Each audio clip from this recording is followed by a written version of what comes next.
ফের মালদায় জোড়া সভা করবেন তৃণমূল সুপ্রিমো। মঙ্গলবার হরিশ্চন্দ্রপুর ও পুরাতন মালদায় পরপর সভা করবেন মমতা বন্দ্যোপাধ্যায়। মঙ্গলবার দুপুরে হরিশ্চন্দ্রপুরের তুলসীহাটা বীরেন্দ্র কুমার মৈত্র উপবাজার চত্বরে জনসভা করবেন মুখ্যমন্ত্রী। ইতিমধ্যে তুলসীহাটায় হেলিপ্যাড তৈরির কাজ শেষ হয়ে গিয়েছে। সভামঞ্চ ও প্যান্ডেল তৈরির কাজ চলছে জোর কদমে। মমতা বন্দ্যোপাধ্যায়ের সফরের আগে সোমবার সকালে কপ্টারের ট্রায়াল করা হয়। হেলিপ্যাড কতটা সুরক্ষিত তা খতিয়ে দেখেন প্রশাসনিক আধিকারিকেরা। পরিদর্শনে গিয়েছেন রাজ্যের প্রতিমন্ত্রী তাজমুল হোসেন, জেলা সাধারণ সম্পাদক মঙ্গল উদ্দিন, বুলবুল খান, কৃষি কর্মাধ্যক্ষা রবিউল ইসলাম, পঞ্চায়েত সমিতির সদস্য স্বপন আলী প্রমুখ।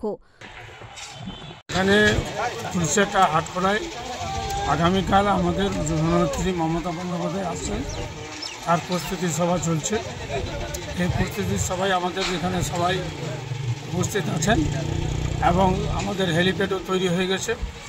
আমাদের প্যান্ডেলের কাজ প্রায় কমপ্লিটের দিকে, সমস্ত রকম কাজ আমাদের তুঙ্গে চলছে। যুদ্ধকালীন পরিস্থিতির উপর কাজগুলো চলছে। আগামীকাল বেলা 1টার সময় আমাদের দিদি, আমাদের সর্বশ্রেষ্ঠ নেত্রী, তিনি আসছেন। তিনাকে দেখার জন্য লোক আকাঙ্ক্ষিত হয়ে আছে যে তিনি আসলেই পরে আমার এখানে লোকারণ্য হয়ে যাবে। সোমবার দুপুরে পুরাতন মালদার তাঁতিপাড়ার মাঠের পাশেই কপ্টারের মহড়া হয়। এখানে প্রস্তুতি খতিয়ে দেখতে যান পুরাতন মালদার পৌর প্রধান কার্তিক ঘোষ। কার্তিক ঘোষ জানান, এই সভামঞ্চ থেকে মুখ্যমন্ত্রী উত্তর মালদা কেন্দ্রের তৃণমূল প্রার্থী প্রসূন ব্যানার্জির হয়ে প্রচার করবেন।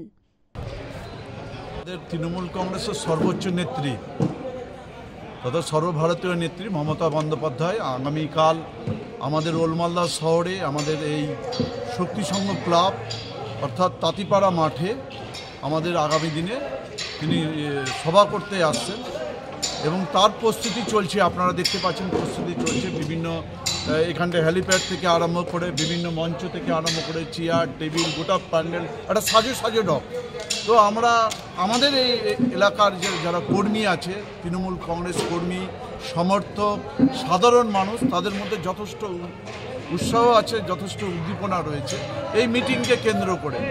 এবং আমরা জানি যে এখানটা রেকর্ড পরিমাণের লোক এখানটায় জমায়েত হবে, কর্মী সমর্থক জমায়েত হবে। মমতা বন্দ্যোপাধ্যায়ের যে বক্তব্য, মমতা বন্দ্যোপাধ্যায়ের যে ভাষণ, সেই ভাষণ শুনবে এবং আগামী দিনে যে মমতা বন্দ্যোপাধ্যায় যে এই মঞ্চ থেকে যে বার্তাটা দিবে, সেই বার্তাটা নিয়ে আগামী দিনে আমাদের এরিয়াতে, আমাদের এই এলাকায় উত্তর মালদা কেন্দ্রে আমরা ঝাঁপিয়ে পড়ব কর্মী সমর্থক।